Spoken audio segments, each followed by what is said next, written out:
रुपाली चाकणकर यांचा मुक्ताईनगर दौरा रोहिणी खडसे यांच्यावरील टीकेनं चांगला चर्चेत आहे। लाडक्या बहिणींना मिळणाऱ्या 1500 रुपयांच्या वादावरून सुरू झालेला हा वाद एकमेकांचे राजकीय बाप काढण्यापर्यंत पोहोचलाय। पाहूयात त्या संदर्भातला हा रिपोर्ट। वडिलांचं नाव पुढे घेऊन जाऊन मतदारसंघ सुरक्षित असलेला मतदारसंघही ज्यांना लढता आला नाही। कमेंट्स तुम्ही नक्की वाचा, ज्या कमेंट्सवरती खाली तुमच्या वक्तव्यावरती त्या येतात ना, त्या वाचा, नक्की तुम्हाला कळेल, तुमचं राजकारणातलं अस्तित्व तुम्हाला कळेल। 1999 पासून आमचं चिन्ह घड्याळ आहे, आम्ही पक्ष नाही बदलले। मला असं वाटतं फार महत्त्व देण्याची गरज नाही, कारण बाप बदलण्यापैकी त्या आहेत। रुपाली चाकणकरांच्या मुक्ताईनगर दौऱ्यात रुपाली चाकणकर आणि रोहिणी खडसेंमध्ये जोरदार शाब्दिक युद्ध रंगलं। सून एका पक्षात, लेक दुसऱ्या पक्षात असं म्हणत रुपाली चाकणकरांनी रोहिणी खडसे या वडिलांच्या कर्तृत्वावर उभ्या असल्याची टीका केली। त्यावर रुपाली चाकणकरांचं राजकारणातलं अस्तित्व काय याचं उत्तर त्यांच्या फेसबुकवरच्या कमेंट्समधून मिळतात, असं प्रत्युत्तर रोहिणी खडसेंनी दिलं। ज्यांना स्वतःचं कर्तृत्व नाहीये, वडिलांचं नाव पुढे घेऊन जाऊन मतदारसंघ सुरक्षित असलेला मतदारसंघही ज्यांना लढता आला नाही, त्यांनी अशी वक्तव्य करू नयेत। त्याच्यामुळे मी असेल, आम्ही चंद्रकांत दादा असेल, आम्ही संघटनेतून आलोय, चळवळीतून आलोय, रस्त्यावर आंदोलन करून आलोय, जनतेसाठी काम करून आलोय, त्याच्यामुळे आम्हाला 1,500ची किंमत आहे। ताई, मी तरी वडिलांचा वारसा चालवते। आपण सोशल मीडियावरती तुमच्या प्रत्येक वक्तव्याच्या खाली ज्या कमेंट्स येतात ना, त्या कमेंट्स वाचल्या तर तुम्हाला कळेल की लोकांना तुम्ही काय म्हणून राजकारणात आहात। त्याच्यापेक्षा माझ्या वडिलांच्या वारशावरती मी काम करते याचा मला अभिमान आहे, आनंद आहे की माझ्या वडिलांचाच वारसा करून मी पुढे गेलेली आहे। पण त्या कमेंट्स तुम्ही नक्की वाचा, ज्या कमेंट्सवरती खाली तुमच्या वक्तव्यावरती त्या येतात ना, त्या वाचा, नक्की तुम्हाला कळेल, तुमचं राजकारणातलं अस्तित्व तुम्हाला कळेल। यानंतर पक्ष बदलण्यावरूनही दोघांमध्ये वार प्रतिवार झाले।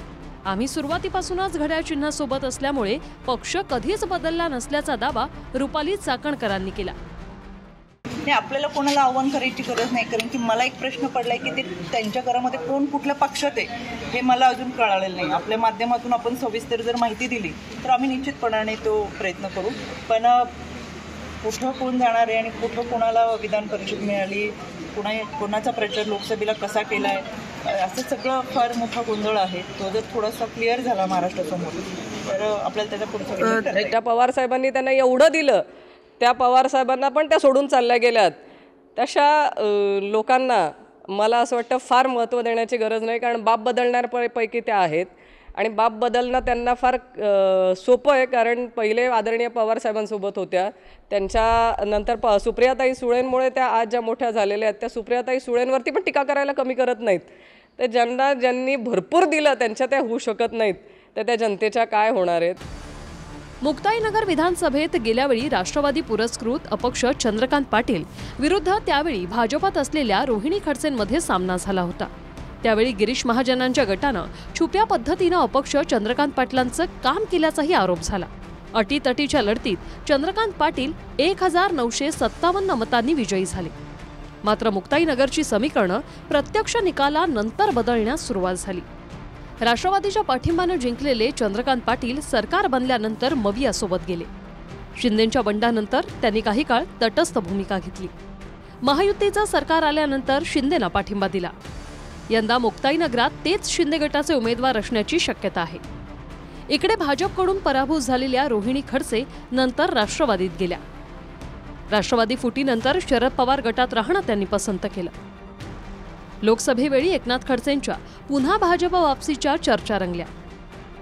यंदा रोहिणी खडसेंना मुक्ताईनगरातून उमेदवारी मिळण्याची चर्चा आहे।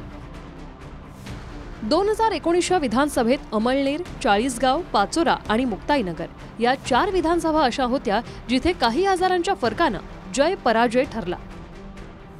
अमळनेरमध्ये सध्या अजित पवार गटातील अनिल पाटील फक्त 8,594 मतांनी विजयी झाले। चाळीसगावात भाजपचे मंगेश चव्हाण 4,287 मतांनी विजयी ठरले। पाचोऱ्यात सध्या शिंदे गटात असलेले किशोर पाटील 2,084 मतांनी, तर मुक्ताईनगरात सध्या शिंदे गटाचे चंद्रकांत पाटील 1,957 मतांनी विजयी झाले होते। त्यामुळे यंदा जळगावातल्या अनेक विधानसभा चुरशीच्या ठरणार आहेत। 1999 पासून आमचं चिन्ह घड्याळ आहे, आम्ही पक्ष नाही बदललेला। त्याच्यामुळे त्यांचे बिचाऱ्यांना जे माहिती पुरवतात त्यांच्याकडून माहिती कमी दिली जाते बहुतेक, अभ्यास कमी पडतोय आणि माहिती फार नसल्यामुळे त्यांची फार अडचण येते. आमचं चिन्ह तेच आहेत, आम्ही त्यांच्यासोबत आहेत, आम्ही पक्ष बदलून कुठे कुठे गेलो नाही. त्याच्यामुळे आम्ही आमचं पाहतोय, त्यांनी कोणाकडे डोकू नये असं मला वाटतं. रुपाली चाकलकरांना मी म्हणतो की दुसऱ्याच्या घरात डोकावणं बरं नाही. तुमचं स्वतः बघा, तुम्ही आधी शरद पवारकडे होत्या, आता अजित पवारकडे. तुमचं काय? रवी कोरे, TV9 मराठी, मुक्ताईनगर, जळगाव.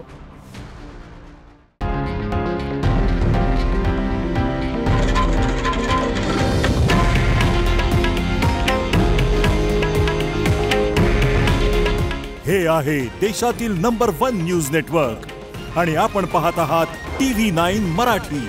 काळजी तुमची, हित महाराष्ट्राचं.